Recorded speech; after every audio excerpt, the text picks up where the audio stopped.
Your choice reveals a pattern you repeat without noticing, a quiet way of guarding your heart when life touches an old wound. And in this Jungian test, the key that pulls you first may show what part of you is still waiting behind a locked inner door. Do not think too long now. Choose one key from 1 to 5 and stay with the first image that reaches you, because the first movement of the psyche is often truer than the later story your mind builds to protect you from surprise. Let your first impression speak before logic begins arranging reasons around it, because small choices like this can carry more truth than the careful explanations we use when we are afraid of what we already know. This is not only a preference game, it is a symbolic doorway and a Jung test that gently points toward the part of your inner world that has stayed closed for a reason, even if that reason has been hidden under strength, silence, patience, or control. By the end, I will connect your choice to one practical step you can take today, and only then will the deeper meaning become clear. Because a symbol is never fully understood at the moment you choose it, but when it begins to touch your real life. Maybe what you call caution is really tenderness in hiding, and maybe what you call moving on is only a part of you waiting for permission to open, because the psyche often speaks in symbols before it speaks in sentences. So trust the key that finds you first, even if you cannot explain it yet, because what reaches you quickly often understands your pain and your hope in ways that logic cannot, and that is why this small choice can open something unexpectedly personal. Stay close to your answer, because when we reach the end you may see that the door is not outside you at all, but inside you. And what wants to be opened is not weakness, but a truer, softer, and more living part of yourself. What you choose here may reflect the pattern you use when love gets close, when change asks something of you, or when time comes to open a truth you have delayed, because once a locked place begins to open, the whole inner story starts to shift. And sometimes the strangest part is that the thing you protect most is also the thing that needs warmth, because behind many defenses there is not emptiness, but feeling that never learned it could arrive safely. Keep your choice close, because by the last moment you may realize that what is locked in you is not broken at all. It is only waiting to be met. If you chose option 1, this often happens when you are ready to open something real inside you, but you keep reaching for understanding before you allow yourself to feel what is waiting behind the door. Pay attention to this, because the small silver key usually belongs to the person who knows how to make sense of pain very quickly, and that gift is real. But the same gift can become a way of staying one step away from the heart. In simple Jungian language, this is the inner analyst archetype, bright on the surface, thoughtful, composed, perceptive, and often admired, because it brings order to confusion. Stay with me, because the light in this choice is not fake strength, but clear vision. The ability to read a moment, notice a pattern, and find words for what others can only sense.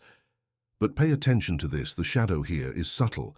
It does not say, do not feel. It says, feel later, after the room is organized, after the story is tidy, after your face is calm again. That is why some people with this key can explain a heartbreak with beautiful intelligence and still feel strangely untouched by their own sadness. A woman leaves a relationship and speaks about it with grace, accuracy, and insight, yet later at night she stands in the kitchen holding a glass of water and realizes that she has described the loss many times without once letting the loss break her open. A man can tell his friend exactly why he is exhausted, why he feels distant, and why nothing seems to move him, but the moment he is alone, he reaches for a task, a plan, or a screen, because the silence feels too close. Pay attention here, because this is the hidden mechanism. You stay in contact with the meaning of the feeling, while quietly withdrawing from the feeling itself. The outer self remains elegant, useful, and almost heroic, but the hidden self is still waiting for permission to be messy, human, and undone. Jung would say that the persona loves competence because competence wins safety, but the shadow keeps the softer truth in the dark until someone gentle enough or painful enough touches it. Stay with this, because the turning point is not becoming less thoughtful. It is learning that insight is a bridge and not a hiding place. When insight stays a bridge, you can cross into your own life, but when it becomes a wall, you admire the truth from a distance and call that distance balance. Maybe you learned very early that being the calm one earned love, or that breaking down only made everything harder.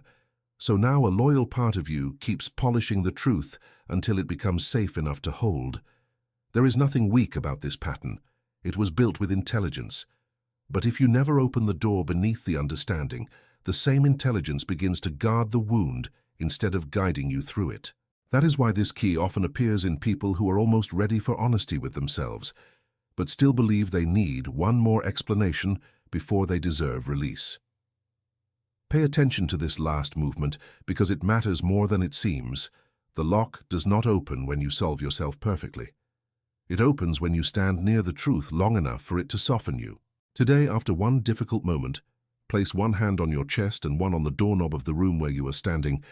Then say out loud, "I know what happened, but what am I feeling now?" and do not move until you answer with one plain feeling word and nothing else. Then stay there for 10 slow breaths and let the first honest word be enough, because the door does not ask for a speech. It asks for your presence. And once you do that, even briefly, you may feel something simple and powerful. The locked place in you is not empty. It is ready today. If you chose option 2, this usually appears when you are drawn to open an old room inside you. But another part steps back because memory still feels heavier than possibility. Stay with me, because this key is worn for a reason. It carries touch, repetition, and the shape of something once held often. In simple Jungian terms, this is the conflict between desire and fear. Desire says there is still meaning behind that closed door. Fear says if you open it, you may lose the little distance you worked so hard to build. The shadow here is not weakness. It is loyalty to an old pain that never fully received its ending. On the outside, the persona may look calm, nostalgic, even wise. Inside, there is a quieter movement. You return in thought to a conversation, a face, a message, a house, a season, not because you want to live in the past forever, but because some part of you still wants the truth that was left unfinished. Pay attention to this image. An old key does not rush. It asks whether you are opening the door to heal or opening it to stay trapped in the same feeling again. That is the tension in this choice. You do not only miss what was lost, you also fear what will happen if you finally admit what it meant. A woman keeps an old note in a drawer and tells herself it is nothing, yet every few weeks she opens the drawer, touches the paper, and feels the room change for a second. A man says he is over a broken friendship, but when he hears a certain song while driving home, his jaw tightens and he sees the same unfinished scene in his mind. This is the mini-climax of option 2. The heart reaches for closure, but the shadow confuses closure with betrayal, as if healing would erase the importance of what once mattered. Stay with me here, because that is why you revisit old doors without crossing through them. You stand at the threshold, remembering, wondering, rehearsing. The light in this pattern is devotion. You do not discard meaning easily. You honor bonds, textures, histories, and promises. But the cost can be quiet captivity. The same memory that proves your depth can also hold your energy in place when life is asking for a new movement.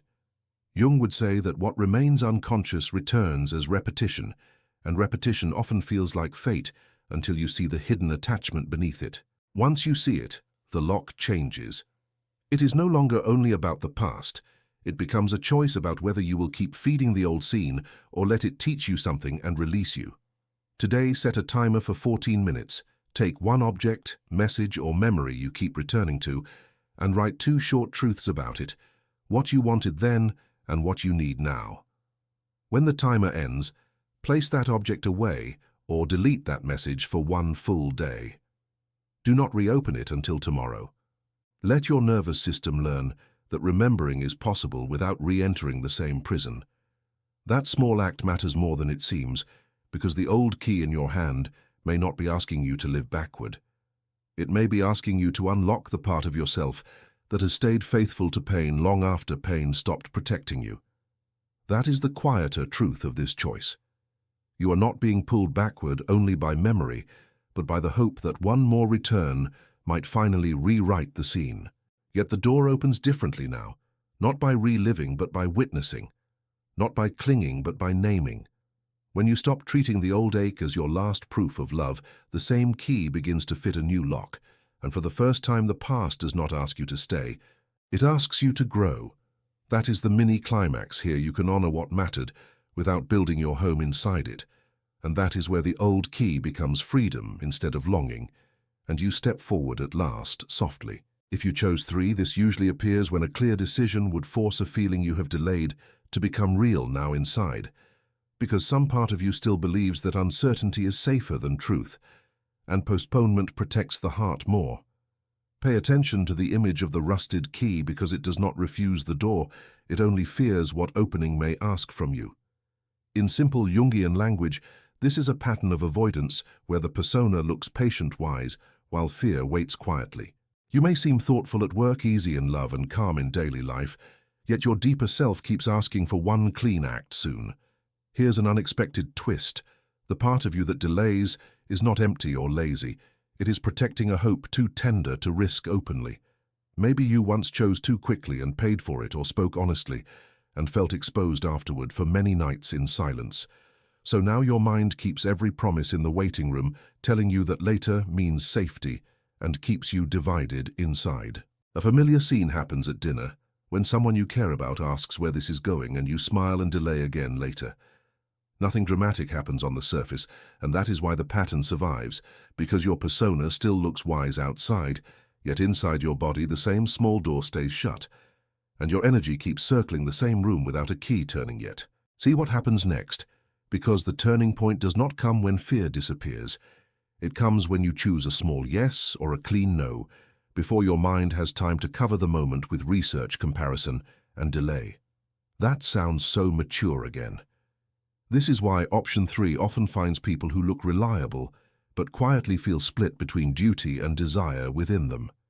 At work, this can look like endless polishing of a project that is already good enough to send, because sending feels final. In love, it can look like saying, "I need more time," when what you really need is the courage to risk being clearly known by them. The shadow here whispers that if you decide fully, you will lose option safety, and maybe even love before you are ready to. But another truth is waiting underneath the rust, and it is softer than fear, wants you to believe your life can bear choice. The key is stuck, not because the door hates you, but because your hand has learned to pull back first from the cold metal too. Once you notice that the old pattern is trying to save you, rather than sabotage you, shame begins to loosen its grip slowly. And when shame loosens, you can finally see the simpler question beneath all the delay. What am I avoiding right now inside? Today, choose one promise you have delayed, set a timer for 15 minutes, and decide before it ends, yes, no, or not now fully. If your answer is yes, send the message, sign the form, or place the meeting on your calendar at once, before doubt returns too. If your answer is no, say it clearly and kindly, because a true ending is still a form of keeping faith with your own life path. And if your answer is not now, give it a real date and a real hour so your word stops floating between intention and fog again. This matters because every kept commitment teaches your deeper self that movement can hold you through fear and change. Little by little, the rust becomes history instead of identity, and the locked room starts receiving air from your life at. That is the quiet promise in this choice, not sudden certainty, but the return of your own direction after long waiting too. You do not have to become fearless to open the door. You only have to keep one honest appointment with your future self soon. And once you do, the person behind the rusted key will realize that choosing is another word for life, finally moving now on. If you chose 4, this often appears when control feels safer than surrender, because some part of you believes that if you loosen your grip, you will lose something that matters. Stay with me, because this key does not belong to a weak person, but to someone who learned that strength keeps love, danger, change, and disappointment at a controllable distance. In simple Jungian language, the shadow here is not cruelty, but defended tenderness. And the limitation is that protection becomes so familiar that it starts to look like identity. You may call it maturity or caution, yet underneath there is a fear of change, and a fear that if the door really opens, you may have to release an old version of yourself. Pay attention to this, because the people drawn to this key are often respected for being steady, reliable and hard to shake, and you live this pattern more quietly than you usually confess. A familiar scene might happen in ordinary life when someone asks you a direct question about the future, and instead of answering with a clean yes or no, you begin arranging reasons, conditions, timing, and distance. Maybe your partner asks if you are truly in this relationship, or if you are only standing near it and your chest tightens while your voice stays calm and measured. You say you need time to think, but what you are really protecting is the part of you that fears a clear answer will change the balance you have worked so hard to preserve. This is where the inner tension grows, because surrender feels like loss, even when nothing is being taken from you except the habit of staying armored.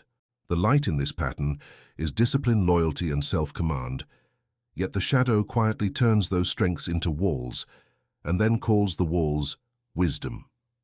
You can feel this at work too, when a real opportunity asks for movement, and instead of taking the step, you keep refining the plan until the chance feels safer but smaller. A message stays unsent, a decision remains open, and the day ends with the same careful silence that has followed you through more moments than you might want to see. Stay with this because the mini-climax is simple and sharp. The thing you fear losing may already be fading under the weight of your control. What you call safety may sometimes be the old promise that if you never fully open, never fully surrender, and never fully answer, then nothing can really leave you. Jung would say that fear of change becomes dangerous when it hides inside virtue, because then you stop noticing that your strongest defense is also your narrowest limitation.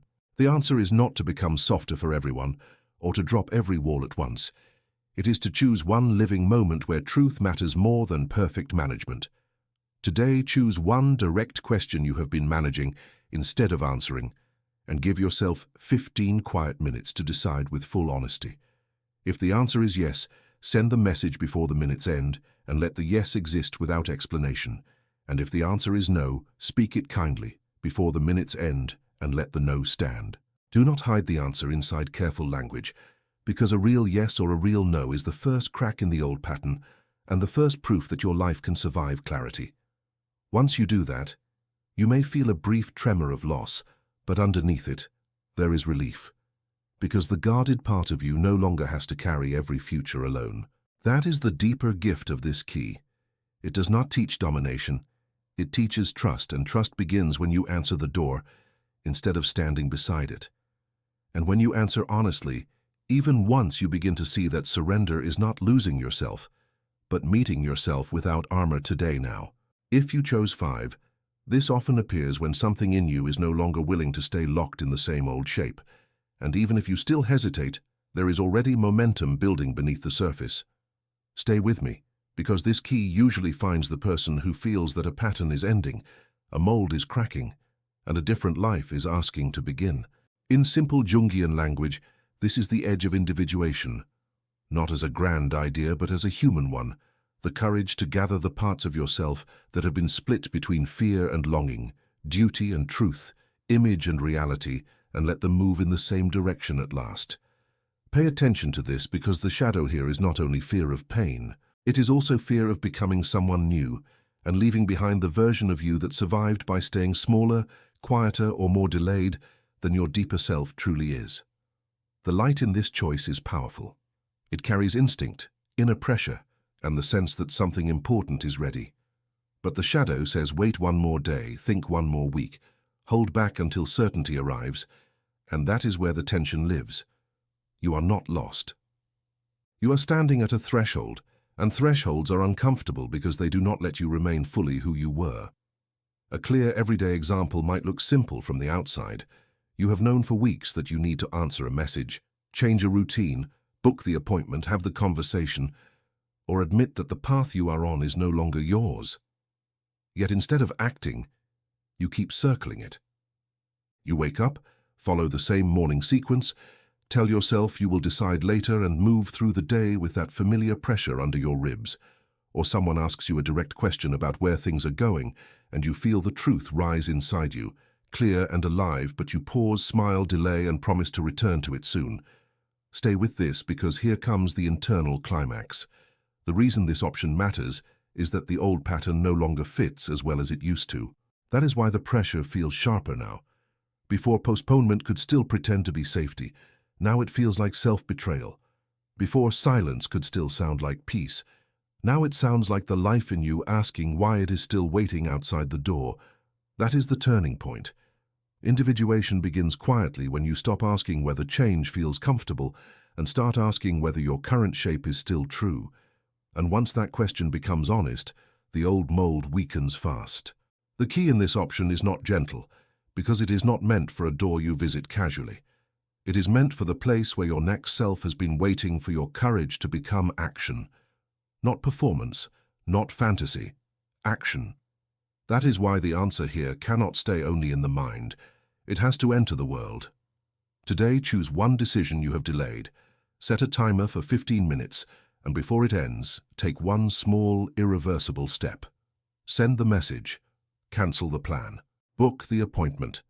Throw away the object that keeps the old story alive. Change tomorrow morning by setting out what you will need before you go to sleep tonight. Do not make a promise you can quietly undo. Make a move that leaves evidence in reality. This matters because once your hands act, your nervous system learns something your thoughts have not yet trusted. That movement does not destroy you, that truth does not erase you, and that becoming more whole may feel intense without being wrong. The strong tone in this option is earned, not borrowed. You are not being pushed to transform because transformation sounds beautiful. You are being called because the frozen place in you has already started to break open. The fear is real, but the momentum is real too. And now they are standing in the same room. If you wait for fear to vanish, you will wait inside the old mold again. But if you move while fear is still speaking, something profound happens. The deeper self begins to trust you. And once that trust begins, the key you chose is no longer only a symbol of what wants to be opened. It becomes proof that you are finally ready to open it. All 5 keys point to the same deeper pattern. Each one reveals a different way the psyche avoids a living truth when opening it feels risky. One person explains instead of feeling, another returns to the past instead of releasing it, another delays the decision that would make the feeling real, another guards the inner door so tightly that even love cannot enter without tension, another stands on the edge of change and still waits for perfect certainty before moving. These are different surfaces, but the same hidden fear often lives underneath. Something inside wants to open, yet another part is afraid of what will change once it does. This is where Jungian symbolism matters. The key is not only an object, it is a picture of access, readiness, and withheld energy. In popular psychology terms, people repeat protective patterns because the mind learns to avoid what once felt overwhelming. In Jungian language, the persona keeps life looking organized, strong, loyal, patient, or thoughtful, while the shadow carries the feeling that never found a safe way to come out. That is why repetition can feel so natural. It does not always look dramatic. It can look responsible, quiet, mature, or even wise. But behind the pattern, there is usually a hidden fear of loss, closeness, truth, grief, or transformation. The important thing is that none of these choices mean you are broken. They show an old defense trying to do its job. That defense may have protected you once, but now it may also be limiting the next part of your life. Integration begins when you stop treating one part of yourself as the enemy. The careful part, the guarded part, the delaying part, the longing part, and the part that is finally ready to move all belong to the same inner story. When they are seen together, something softens. And when something softens, a new beginning becomes possible. Most people do not repeat a defense because they enjoy being closed. They repeat it because some earlier moment taught them that opening without protection was costly. The mind remembers that lesson, and the body helps enforce it. So the same mechanism appears again in love, in work, in family life, and in the quiet seconds when no one else is watching. You say later instead of now. You explain instead of confessing. You stay composed instead of asking. You hold the key and pretend the door is not there. Yet once the pattern is named, it begins to loosen. What was automatic becomes visible. What was visible can be questioned. What can be questioned can be changed. And that is the quiet completion here. You have not been given a verdict. You have been shown a map. A map does not walk for you, but it can stop you from calling the same circle a mystery. When you recognize your own mechanism with honesty, the symbol stops being distant and starts becoming a companion. So, this ending is also a threshold. The real test starts after this video, When you notice the same pattern in ordinary life, not in theory, but in the next message you postpone, the next answer you avoid, the next moment you reach for control instead of contact, that is when the symbol becomes real. That is when you realize that awareness is not the final step. Choice is. Today, pause at the first moment you feel yourself closing. Ask, what am I protecting right now, and what would honesty look like here? Then make one small act of integration before the day ends. Send the message, give the answer, keep the promise, name the feeling. Let one true action prove that the old pattern is not the only path available to you anymore. Completion does not mean everything is solved. It means the hidden mechanism has been seen clearly enough that a different future can begin. And that is where new life enters softly. If this found a quiet truth in you, do not walk away from it too fast. Leave your number in the comments. Please enter your name. I want to know who is here and what opened in you while you were watching. Like this, if some hidden part of you felt seen and understood for a moment. Subscribe if you want more of these small moments where your inner life feels less alone. Watch the next test on your screen right now. Do not let the feeling close the moment this ends, because something honest has already begun to move. Stay with that movement for one more minute and let it tell you what your deeper self is trying to say. Maybe your choice was not random at all, and maybe the part of you that answered first has been waiting to be heard. Sometimes a small response is the first real break in a pattern that has followed you for longer than you admit. A number can become a confession, and a name can become the first sign that you are ready to stay present with yourself. You do not need a perfect explanation, now only one honest answer that lets your own voice remain in the room. The old habit is always to move on too quickly and call the feeling small before it has a chance to change you. Tonight can be different if you let this be the moment you stop leaving yourself behind when something true stirs. Your comment can be simple, but it can also be the first proof that you no longer want to hide from what moved in you. There is no need to force anything grand, only honor the place that felt real and keep following it for one more step. You may never know how much can shift from one honest response, but you will feel the difference when you stop abandoning yourself. Let this ending feel like a quiet promise between you and the part of you that has been asking for a truer life. Let your name stand beside your number, and let that small act remind you that your inner life deserves a witness. You have already come this far, and that matters because real change often begins with one small act of staying instead of running. When a feeling is met with honesty, it stops chasing you in circles and starts becoming a door instead of a wall. So before the old noise returns, take this quiet insight with you and answer it in the simplest way you can. Let this be the moment you stay with yourself long enough to know that what moved in you is real and worthy of your next honest act. And when you look at the next test, let it feel less like content and more like another door opening for you tonight here.